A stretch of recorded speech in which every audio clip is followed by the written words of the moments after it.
Infinity यानी लामहदूदियत। लामहदूदियत से मुराद रियाजी में एक ऐसा तस्वुर है जो बगैर किसी हद या हद के किसी चीज़ की नुमाइंदगी करता है।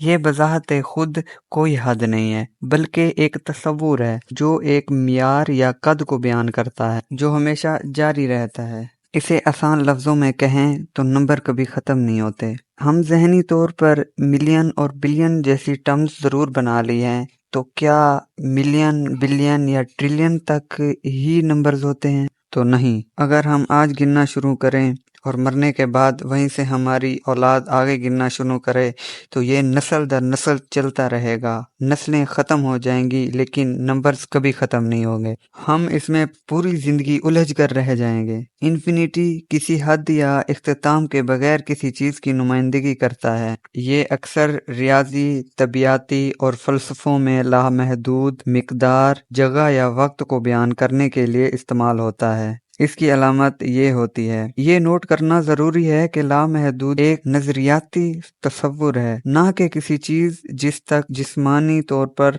पहुंचा जा सके और ना ही जमा किया जा सके। इसे और अच्छे से समझने की कोशिश करते हैं। अगर मैं आपको कहूँ कि 0 से 1 के दरमियान कितने नंबर्स होते हैं तो आप पॉइंट की वैल्यू में जवाब दे देंगे, लेकिन असल में डिवीजन वहाँ ख़त्म नहीं होगी। आप जितना जूम करते चले जाएंगे पॉइंट के बाद सिफर लगता चला जाएगा और ये सिलसिला वहाँ ख़त्म नहीं होगा। ये सिलसिला हमेशा चलता रहेगा। थोड़ा और आसान करके समझते हैं। आप एक रस्सी लें और उसे 2 हिस्सों में तब तक काटें जब तक वो ख़त्म नहीं हो जाती। आप जितनी बार भी काटेंगे आपके पास उसका कुछ हिस्सा ज़रूर रह जाएगा और आप काटते काटते एक हद के बाद एक एटम पार्टिकल तक पहुंच जाएंगे और वो इंसानी आंख से नज़र भी नहीं आ रहा होगा और आप कहेंगे कि ये एंड है, लेकिन नहीं। अगर हम इतना पावरफुल माइक्रोस्कोप बना लें जो एक एटम को भी जूम कर सकता हो तो एक सिंगल एटम जूम करने पर उस पूरी कायनात के मैग्निफिकेशन स्केल पर जूम हो सकता है।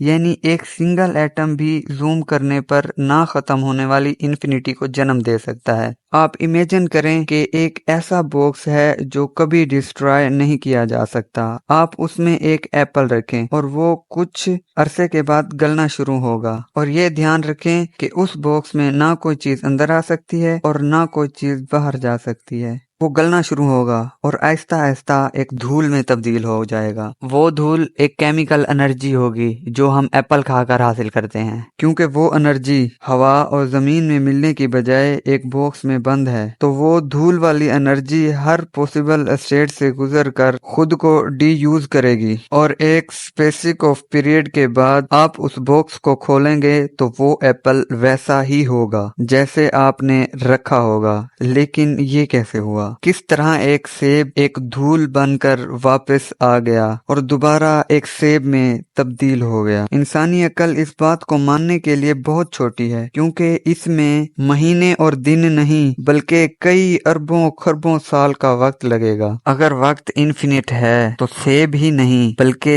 हर वो चीज जो लिमिटेड नंबर्स या पार्टिकल से अरेंज होकर बन सकती है, तो उस बॉक्स में किसी ना किसी पीरियड ऑफ टाइम में कुछ ना कुछ बनकर मौजूद होगी और ये सब मुमकिन होगा इन्फिनिटी की वजह से, क्योंकि इसकी कोई हद नहीं। अगर सोचा जाए तो इसी हिसाब से तो कोई भी चीज कभी खत्म नहीं होगी, तो ये सब हमेशा चलता रहेगा। इंसान कैसे अपने दिमाग को एक जगह पर रखे कि बस ये एंड है, कि इसके आगे और कुछ नहीं होगा। इस एंड तक पहुंचने के लिए इन सारे प्रोसेस को रिवर्स करें तो एक टाइम के बाद हर प्रोसेस एक सिंगल यानी वाहिद पॉइंट पर आके रुकेगा, यानी वो पॉइंट जहां से ये सारी चीजें शुरू हुई थी। और इसी तरह यूनिवर्स के सारे प्रोसेस को रिवर्स करें तो उन सारे प्रोसेस का स्टार्टिंग पॉइंट यानी वाहिद ही निकलेगा और वही सिंगुलैरिटी है, यानी आंसर ऑफ इन्फिनिटी, ला इलाहा इल्लल्लाह, देयर इज